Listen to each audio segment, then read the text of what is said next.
Asthma బాధితులకు చలికాలాన్ని కాస్త గడ్డుకాలంగా చెప్పుకోవాలి.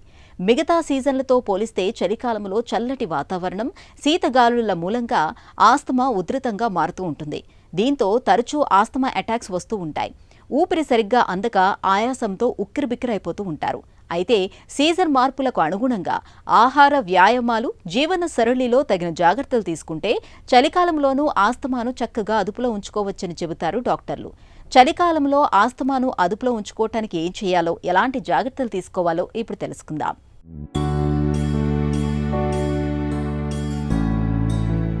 చలికాలంలో ఆస్తమాను అత్యంత ప్రమాదకారిగా చెప్పుకోవచ్చు. శీతాకాలం మొదలవగానే వాతావరణం మొత్తం తేమగా మారిపోతుంది. ఈ తేమ వాతావరణంలో తరచూ జలుబు చేయటం, జలుబు కారక వైరస్లు ఊపిరితిత్తుల్లోకి చేరి అక్కడ ఇన్ఫెక్షన్లను తెచ్చిపెడుతూ ఉంటాయి.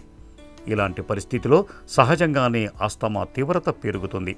ఈ సీజన్లో ఆస్తమా బాధితులు జలుబు రాకుండా చూసుకోవటం అత్యవసరం. ఒకవేళ జలుబు చేసినా అది సాధ్యమైనంత త్వరగా తగ్గిపోయేలా తగిన జాగ్రత్తలు, చికిత్స తీసుకోవాలి. ఇంటిని పరిశుభ్రంగా ఉంచుకోవాలి. పొగ, దుమ్ము, ధూళి వంటి కాలుష్యాలకు దూరంగా ఉండాలి. ముఖ్యంగా ఆస్తమాను ఉధృతం చేసే దుమ్ము, ధూళి, సిగరెట్ పొగ ఇలాంటి ప్రేరేపకాలకు ఎంత దూరంగా ఉంటే అంత మంచిది. అత్తళ్ళు, సెంట్ల వంటి సుగంధ ద్రవ్యాల మూలంగా కూడా కొంతమందికి ఆయాసం పెరుగుతుంది. వేటి మూలంగా ఆస్తమా పెరుగుతుందో వాటిని గుర్తించి వాటికి తప్పనిసరిగా దూరంగా ఉండాలి. ఇంట్లో బూజు, మొక్కల నుంచి రాలిపడే పుప్పొడి కూడా ఆస్తమా ప్రేరేపకాలే.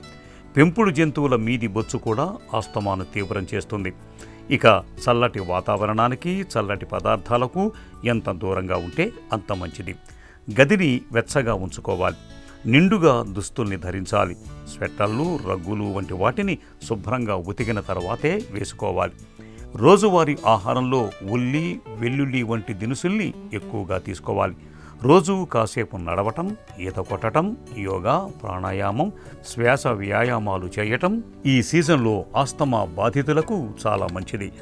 ఆస్తమా ఎప్పుడు తీవ్రమవుతుందో తెలియదు కాబట్టి వెంట ఎప్పుడూ ఇన్హేలర్లను, ఆస్తమా మందుల్ని ఉంచుకోవాలి. తరచూ డాక్టర్ని సంప్రదిస్తూ తగిన పరీక్షలు చేయించుకుంటూ ఉండాలి. ఇలా అన్ని రకాలుగా తగిన జాగ్రత్తలు తీసుకోవటం ద్వారా చలికాలంలో ఆస్తమాను చక్కగా అదుపులో ఉంచుకోవచ్చు.